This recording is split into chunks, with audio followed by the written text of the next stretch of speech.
Jin menurut kepercayaan orang Bali. Keberadaan makhluk gaib atau makhluk astral, baik yang jahat maupun yang baik dikenal oleh masyarakat di berbagai kebudayaan dunia. Dalam tradisi Veda dikenal Sura dan Asura. Sura termasuk golongan makhluk suci yang dominan sifat baiknya yaitu para dewa, seperti Aditya, Astavasu, para ersi surga, Prajapati, Gandarwa, artis kahyangan, Vidyadara-Vidyadari dan para pitra, roh leluhur. Sedangkan Asura atau Paisaka-Paisaci termasuk golongan makhluk astral dominan jahat, seperti Detya, raksasa, dan lain sebagainya. Baik Asura maupun Sura sama-sama memuja Tuhan, Mahadewa, dewanya dewa.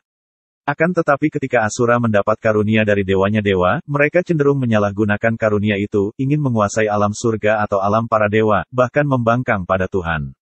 Dalam teks-teks mitologi Hindu, terutama dalam kitab Purana seringkali nama makhluk gaib ini berakhiran Sura, seperti Mahesasura, Durgasura, Tarakasura, Tripurasura. Bila kita cermati mitologi Hindu, Asura maupun Sura sama-sama ciptaan Tuhan dan sama-sama memuja Tuhan.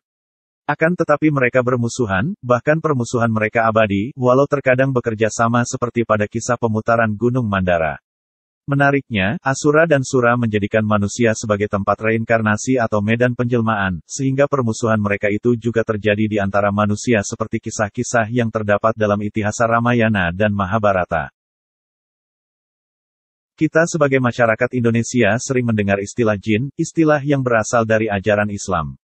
Katanya, jin merupakan turunan dari iblis, dan kemudian mereka beranak pinak sebagaimana layaknya manusia.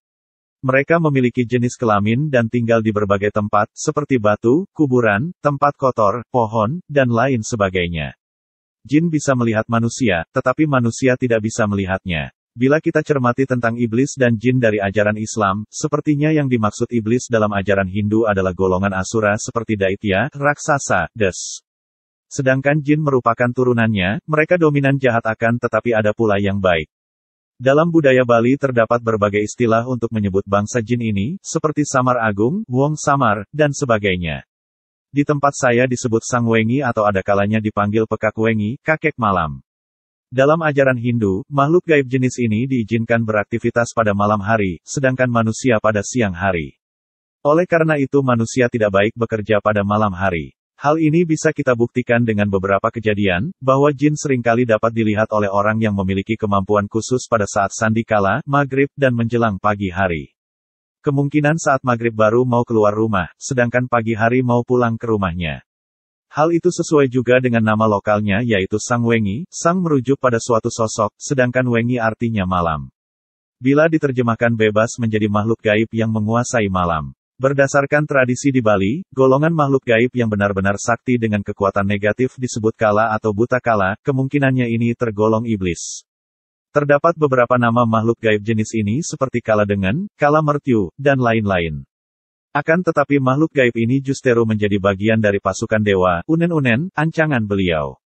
Mereka sering mengganggu kegiatan keagamaan sehingga setiap umat Hindu melaksanakan suatu ritual selalu membuat banten caru untuk buta kala, ritual panulak atau penjinak kala, nyomia buta. Bahkan dalam persembahan keseharian juga wajib mempersembahkan persembahan untuk golongan makhluk gaib ini supaya tidak mengganggu, tujuannya untuk nyomia, menetralisir kekuatan negatif, bukan menyembah. Biasanya yang diberi persembahan itu adalah kala bucari, di tempat pintu keluar, buta bucari, di lebuh, pusat halaman rumah, dan durga bucari, di tepi jalan dekat pekarangan. Bila mana pekarangannya tergolong karang panes, ditambah lagi persembahan dipalinggi Sang Hyang Indra Belaka atau Rajanya Kala, Rajanya Iblis, yang merupakan perwujudan negatif dari Batara Siwa. Bila kita cermati kisah Purana, sepertinya yang dimaksud Sang Hyang Indra Belaka adalah Mahakala. Semua jenis jin, buta kala, tunduk pada beliau.